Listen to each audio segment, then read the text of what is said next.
Hello దోస్తు, welcome to SR fax. నిన్నగాక మొన్న మన పార్లమెంట్లో ఎంపీలందరూ ప్రమాణ స్వీకారం చేశారు. దాంట్లో కొంతమంది జై భీమ్, జై తెలంగాణ, భారత్ మాతాకి జై, జై శ్రీరామ్, జై బజరంగ్ బలి అని ప్రమాణ స్వీకారం చేస్తే ఒక్క అసదుద్దీన్ ఓవైసీ మాత్రం జై భీమ్, జై తెలంగాణ, జై పాలస్తీనా అని ప్రమాణ స్వీకారం చేశాడు. అసలు ఎందుకు చేశాడనేది తెలుసుకోబోయే ముందు వీడియోని మొత్తం చూడండి, చివరి వరకు చూడండి. వీడియోని లైక్ చేయండి, వీడియోని షేర్ చేయండి, నా ఛానల్ని సబ్స్క్రైబ్ చేసుకోండి. ఇకపోతే అసలు ఈ అసదుద్దీన్ ఓవైసీకి మన దేశంలో ఉన్న ముస్లింల మీద ఉన్న ప్రేమ కంటే పాలస్తీన్లో ఉన్న ముస్లింల మీద ప్రేమ ఉన్నట్టుండి పుట్టుకొచ్చింది.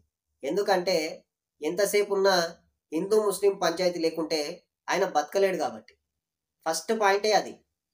ఇకపోతే మన దేశ పార్లమెంట్లో నిలబడి జై పాలస్తీనా అని అన్నాడు కదా, అదేదో డైరెక్ట్గా పాలస్తీనాకే వెళ్తే అయిపోద్దిగా.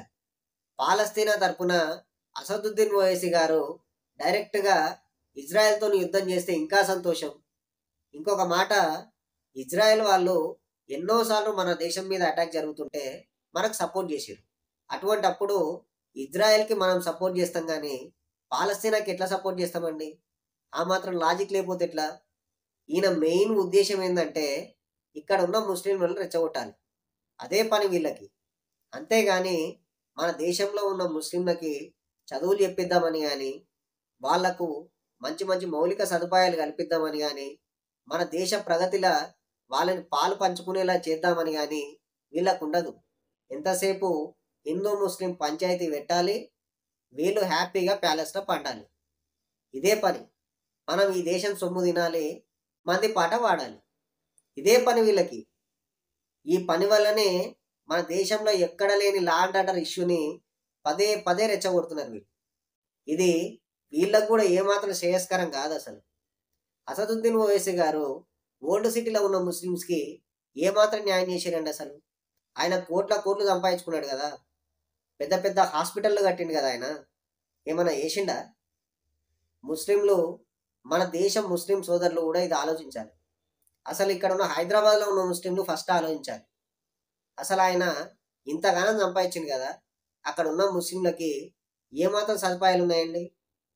వాళ్ళు అదే పొద్దున్న లేస్తే అదే కంపలో ఉంటారు. వాళ్ళు అక్కడ రోడ్లు సరిగ్గా ఉండవు. ఎవరైనా పోవాలంటే కూడా భయపడే పరిస్థితి అక్కడ. కరెంటు బిల్లులు వసూలు చేయడానికి పోతే వాళ్ళని కొట్టడం, ఇవన్నీ చేపిస్తుంటారు వీళ్ళతోని.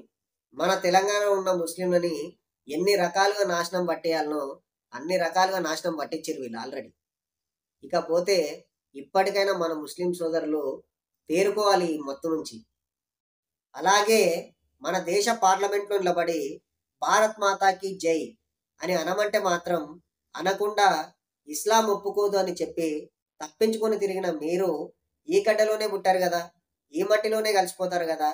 అలాంటప్పుడు పుట్టిన గడ్డకి ద్రోహం చేస్తూ వేరే దేశానికి సపోర్ట్ చేయమని మీ ఇస్లాంలో రాసుందా?